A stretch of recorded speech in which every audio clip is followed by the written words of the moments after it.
Hey everybody, it's Persley and I got something to show you.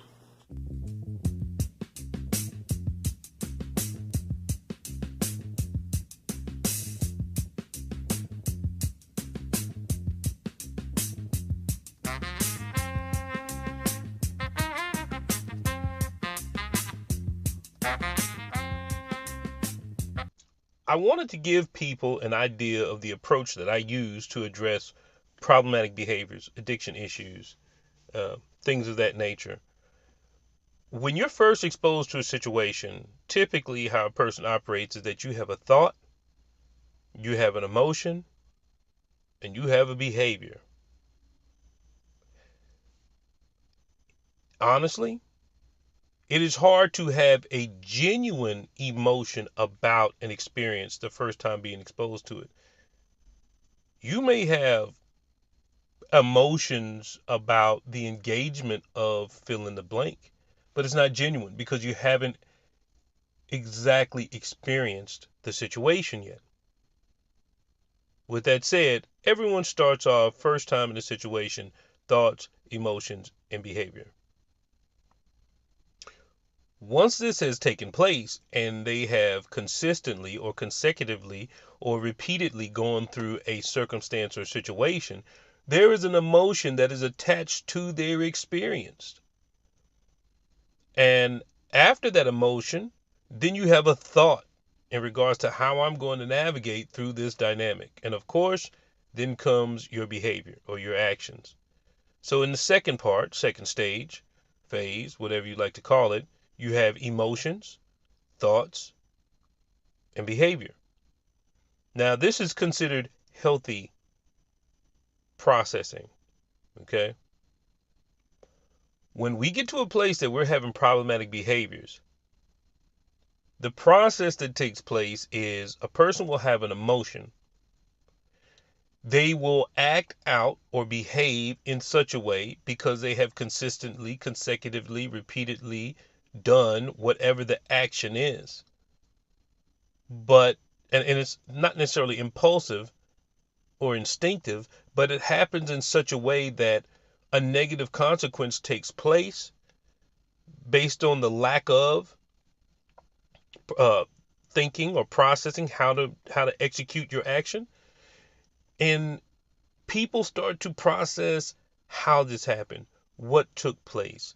They start to think about all of these different things that, in my opinion, are a little bit, well, I don't want to say irrelevant, but they're not relevant, if that makes sense. In order for a person to change behaviors, in order for a person to, dare I say, reclaim themselves or put themselves in a position where they're making healthier choices, they must think, they must process, not about any cognitions that took place, but about the emotions that motivated them to act out in such a way without thinking. Prime example of that would be a person who is in a position, they're at a bar, they're hanging out, they're socializing, whatever the case is, and people can do that. But if you do this enough times and it becomes second nature to just go to the bar and drink and hang out, and one day you go and hang out and another friend shows up and someone you haven't seen in such a long time shows up and they're buying drinks and they're really putting them down. Whereas you normally only have a limit of so many drinks. Now you've gone beyond what you normally drink and you decide, I'm tired, I'm ready to go home. And you start driving, not thinking about the consequences or not thinking about how many drinks you've had or not thinking about your job or anyone else. It's just about, I need to get home. And upon driving home, you get pulled over and you get a DWI. And then everyone else starts to process with you about what you did, why you did it, so on and so forth. And you go through these classes. But at the end of the day, if you want to put yourself in a position to not make those types of choices, or rephrase that, to not act in that kind of way, you must pay attention to those emotions that motivated you to do that. The thoughts are not so much important until after the fact. But you want to arrest the emotions that motivate you to move in a way that is not productive or positive for you.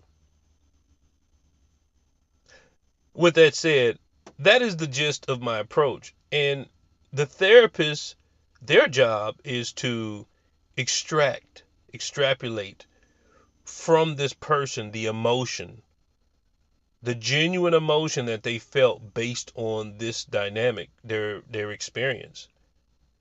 Come up with alternate emotions, not for them, but just as a processing, just to openly discuss alternative emotions and attach those emotions to better cognitive processing. And that is my approach to dealing with addiction.